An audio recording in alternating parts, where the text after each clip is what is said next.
लौटा देते हैं, क्योंकि दौड़ी वालों को मालूम है कि महाराज जी ने जो है ना, राजा ने अपनी धर्मपत्नी को निष्कासित कर दिया है, निराश होकर लौट ही आता है।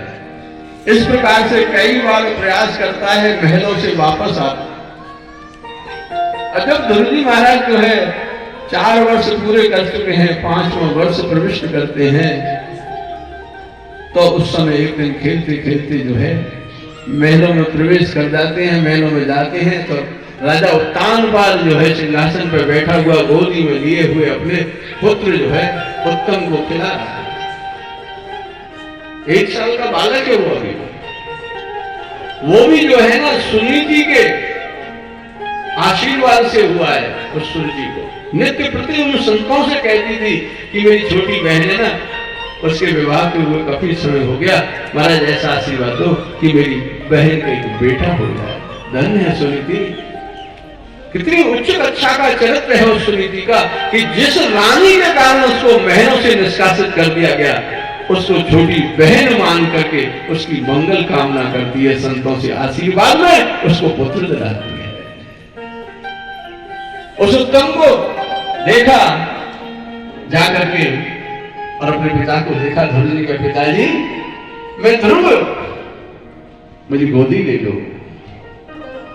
सन्मुख बैठी थी सुरुचि रानी, कंधा पकड़ा, झकझोर दिया, झकझोर करके महलों से निष्कासित करते हुए दुर्वचन बोल दिए उससे कि अरे तैने दुस्साहस कैसे किया, तू अभाग्नि के गर्भ से पैदा होकर के आया है, अगर तुझे इस गोद में बैठना है ना तो जा वन में जाकर के भगवान का भजन करना, और जब नारायण मिल जाए तो उनसे आशीर्वाद में ये मांगना कि मेरे गर्भ से जन्म लेके आ।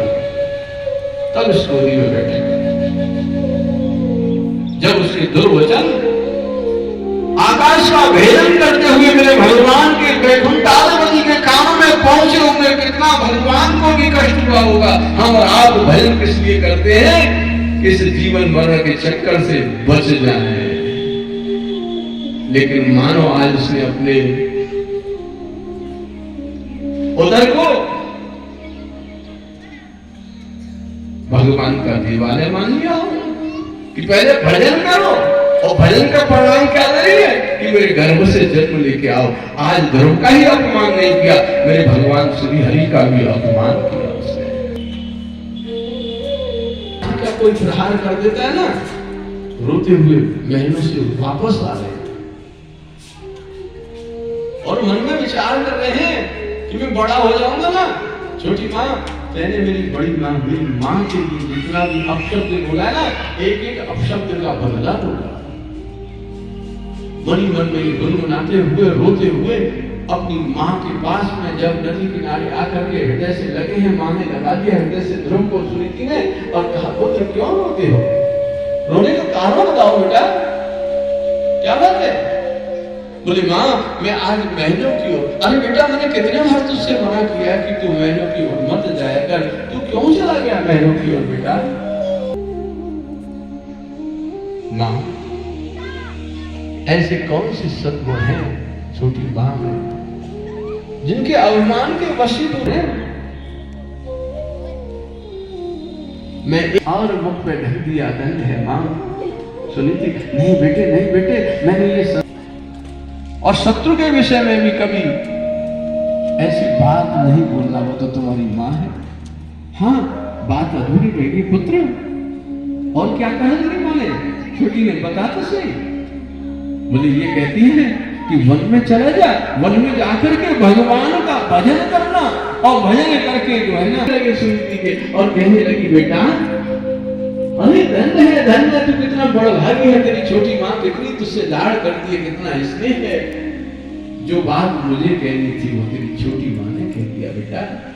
मैंने तो मन में कभी ये विचार आया ही नहीं।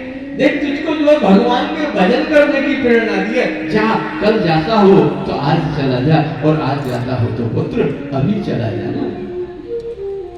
क्या माँ तुम भी मैं वन में चला जाऊं? बोले हाँ बेटा, वन में तो सुना है भालू रहता है, वन में प्राणी रहते हैं, हिंसक पशु रहते हैं, अरे पगले, उसमें भी तेरा भगवान रह जाए। जब कोई हिंसक पशु से डर लगे ना, तो नरहरि भगवान का जो है स्मरण कर लेना। नरहरि भगवान आकर के तेरी जो है ना रक्षा करेंगे बेटा। भगवान श्री हरि का स्मरण कर लेना, क्योंकि उस वन्य प्राणी में भी मेरा करता है। अरे पगले, जब दांत दिए तो अन्न दीजे, जीव बसे जल में थल में, तिनकी सुध ले हैं सो तेरी हुलई है। जान को देत जहान, काहे को सोच करे